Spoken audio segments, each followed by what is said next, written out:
Hello, today we are going to go through the lesson 5.07, Texas, the Lone Star Republic. And yes, my cat Pickles, one of Mrs. Carr's several cats, Pickles is helping me here today, and he's trying to attack me. So hopefully he'll be good. Okay, lesson 507, Texas, the Lone Star Republic. The West held promise for thousands of Americans longing for land, opportunity, and a chance to start fresh. Most Americans felt it was manifest destiny that the United States would stretch from the Atlantic to the Pacific. In the early 1800s, the Spanish government was eager to promote colonization in Spanish Texas, territory that, like the United States, had given up claim to in 1819. In 1820, this cat, in 1820, an ambitious Missourian by the name of Moses Austin set his sights on the territory. In today's lesson, you will learn how Texas went from being a Mexican territory to becoming an independent republic, all in the span of 16 years. So goals for today's lesson: trace the major events in 1820 to 1836 leading up to Texas independence. And we're going to start with page 376. So now on to the textbook. Texas, from Mexican territory to Lone Star Republic. In 1803, when the United States concluded the Louisiana Purchase from France, Americans considered the land that is present-day Texas to be part of the deal, but Spain asserted its own claim to Texas. In 1819, when Secretary of State John Quincy Adams negotiated the Adams-Onis Treaty, the United States, as part of the bargain to acquire Florida from Spain, agreed to give up any claims to Spanish Texas. Stephen Austin. At the same time, Spanish Texas was sparsely populated, with only a few thousand Indians and Native Mexicans living in the area. The Spanish government, eager to promote colonization and economic growth in Texas, offered generous land grants to impresieros, land agents who agreed to organize settlements. In 1820, Moses Austin, an ambitious Missourian, sought a grant from the Spanish crown to settle 300 American families in Texas. The prospect of sturdy American farmers planting roots in the territory appealed to the Spanish officials. But just as final approval came from Spain, Moses Austin died, leaving it to his son to head the colonization project. In July 1821, Stephen F. Austin crossed the Sabine River to Texas and made his way to the provincial capital of San Antonio. Shortly after his arrival, Austin learned that Mexico had won its independence from Spain, which forced him to negotiate the terms of settlement with the representatives of the New Mexican Republic. With experience in law, mining, and journalism, Austin proved an enterprising businessman. He learned Spanish and went by the Spanish name of Estevan F. Austin. He convinced the Mexican government to appoint him as an impresario. By the terms of this arrangement, Austin received a substantial land grant and was free to sell off tracts to settlers from the United States. Austin brought in 300 carefully selected families, later called the Old 300, to settle in Texas along the Brazos River and Colorado River. By offering rates far below the price the U.S. government charged for western lands, he earned a fortune in commissions and prompted a wave of immigration. Within 15 years, more than 35,000 Americans settled in Texas, outnumbering the native Tejanos by 10 to 1. Many of these American settlers brought slaves with them. Because think of Texas, and the climate's going to be mild, and what can they grow in the mild climate? Cotton. Mostly Americans in Texas. Mexican officials had originally hoped that their colonization policy would attract thousands of immigrants from Europe and central Mexico to settle in Texas. But by the late 1820s, it was clear the great majority of new settlers were Americans. Technically, the colonists were required to convert to Catholicism, but most ignored this rule. Mexican officials became deeply concerned when a small but influential group of American politicians began clamoring for the United States to annex Texas. The Mexican Constitution, adopted in 1824, granted broad powers to the states of the New Mexican Republic. Texas was permitted to govern its internal affairs. By 1829, however, Mexico abolished slavery throughout the country. The decree angered the many Texan colonists who owned slaves. The colonists' protests convinced the Mexican government to exempt Texas from the ban on slavery. But it was clear to the colonists that the Mexican government planned to end slavery at some point. Okay, so you see what's happening? Largely self-governing in Texas, and they were allowing slavery even though it was outlawed in the rest of Mexico. So this is seeing that, or it's going to be foreshadowing the clamor for Texan independence from Mexico. Alarmed by the American dominance of Texas, the Mexican government passed a law that stopped all immigration from the United States while offering generous terms to encourage settlement from Mexico and Europe. The government also decided to tax imports from the United States, which hurt Texans who relied on American trade. These rulings increased tension between the Mexican government and American settlers in Texas, who started to speak more openly of declaring their independence from Mexico. See, kind of a comparison between the British and the colonists during the Revolutionary period. Toward independence. In 1829, Spain invaded Mexico in an attempt to reconquer its former colony, but a bold and colorful military general, Antonio Lopez de Santa Anna, led the troops that turned back the Spanish invaders. Some American settlers even joined the campaign and fought under Santa Anna's leadership.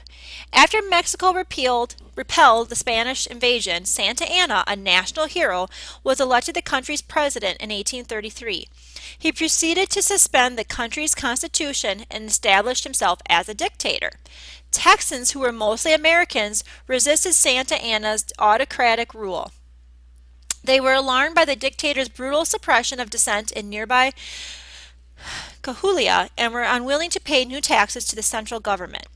Matters came to a head in the town of Gonzales on October 2, 1835, when members of the Texas militia refused to return a cannon the Mexican government had lent them for self-defense against hostile American Indian tribes. On the cannon, Texas draped a flag with the words, "Come and take it."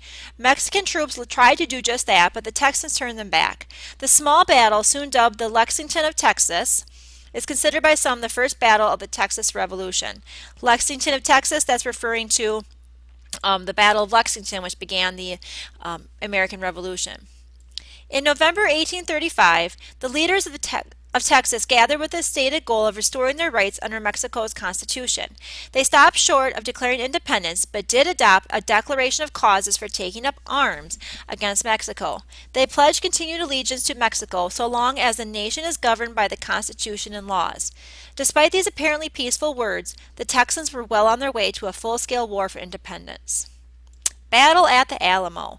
In December 1835, Texans drove Mexican forces from San Antonio and took control of the town. Though they prevailed in several early skirmishes with the Mexican army, the rebels were disorganized, ill-equipped, and inexperienced, especially when compared with Santa Anna's disciplined army. Splitting his forces in two, Santa Anna sent half his troops up the Gulf Coast, while he led the other half on a march toward San Antonio. Waiting for Santa Anna's army was roughly 150 Texas militiamen, along with some Americans who had crossed the border to support the rebels' cause. Under the command of Colonel William Travis, they took cover behind the adobe brick walls of a long-abandoned Spanish mission called the Alamo.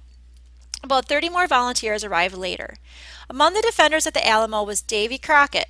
Davy Crockett. Okay, I'm not going to sing that song, but I just had to bring that up. A former congressman from Tennessee and a legendary frontiersman and Indian fighter. Crockett was well known for wearing a coonskin cap and speaking his mind. As a congressman, he has surprised many by opposing President Jackson's Indian Removal Act, which he described as oppression with a vengeance. When his constituents voted him out of office, Crockett said, "You may all go to," swear word, "and I will go to Texas. In Texas, the Alamo will be his last great stand." Santa Anna's army surrounded the Alamo. Rifle fire from the defenders' side held off the Mexican troops. Some accounts report as the days passed and supplies ran low, Colonel Travis drew his sword and etched a line in the sand. He told his men they were free to leave their post, but were on their own to invade the Mexican forces. Only one of the rebels accepted the offer to leave. On March 6, 1836, Mexican cannon fire smashed the Alamo's walls and Santa Anna's men stormed the old mission. Though the Texans fought bravely and inflicted heavy casualties on the opposing force, all but 6 defenders were killed in the battle. Santa Anna, who did not enter the compound until the fighting was over, ordered the half-dozen survivors executed by broadsword. They died without complaining and without humiliating themselves before their torturers, noted a Mexican army lieutenant. From Goliad to San Jacinto. On March 2nd, 1835, while the Alamo was still under siege, a convention of Texans declared independence from Mexico and announced the formation of the Republic of Texas. The Texans, who saw themselves as reenacting the American Revolution, what did I say? Remember the comparisons? Invoked terms that echoed the Declaration of Independence. About 2 weeks after the fall of the Alamo, James Fannin, the commander of a small troop of Texans at the town of Goliad, surrendered to a much larger Mexican force under General Jose Urrea. In his surrendering, Fannin understood that his men would be treated as prisoners of war. They were held captive for a week, but then Santa Anna ordered all 342 Texans executed in a bloody display of vengeance. Americans called it the Goliad Massacre. Though both Goliad and the Alamo were Mexican victories, they soon became a rallying cry for the Texan rebels. "Remember the Alamo," they cried. "Remember Goliad." While Santa Anna had succeeded in crushing the small rebel force at San Antonio, he lost one-third of his men in the battle. Indifferent to his suffering troops, he refused to establish a field hospital, leaving over 100 men to die unnecessarily of their wounds. The same harshness that led Santa Anna to place his own troops in harm's way and to murder prisoners of war proved the general's undoing. Under the command of Sam Houston, an Army veteran and former Tennessee governor, the rebel army retreated to East Texas, where it took cover in the region's deeply wooded areas. Houston, who was a boy who lived among the Cherokee Indians, was admitted to the Cherokee Nation as an adult, proved a skillful military strategist. Resisting his troops' demands to engage the Mexican army in the open, he kept his forces concealed in the woods and waited for Santa Anna to make a first move. Santa Anna, eager to crush Houston with one swift blow, divided his army in two. He thought this tactic would better enable him to locate and defeat Houston's men. Instead, it enabled Houston to corner Santa Anna's now smaller force. In April 21st, 1836, the Texans ambushed Santa Anna's troops along the San Jacinto River, just outside the present-day city of Houston. Though he suffered a broken ankle, Sam Houston ran alongside his men, pleading with them not to slay their prisoners of war. His efforts were in vain. Crying, "Remember the Alamo!" killed nearly 650 Mexican soldiers. The next day, Houston managed to restore order. Among the 700 prisoners captured at San Jacinto was Santa Anna, who had donned the uniform of an army private in an attempt to escape undetected. That sneaky eye. Placing his own safety before the needs of his country, Santa Anna signed treaties in which he recognized the establishment of an independent Texas with a southern boundary defined by the Rio Grande. Santa Anna would spend several years in exile, but later returned to power in Mexico. Not surprisingly, the Mexican government refused to abide by the treaties, which they viewed as a desperate attempt on Santa Anna's part to avoid execution or imprisonment. Consequently, the two sides engaged in skirmishes for years, but while the precise border between Mexico and Texas remained a matter of dispute, the outcome of the war was not in doubt.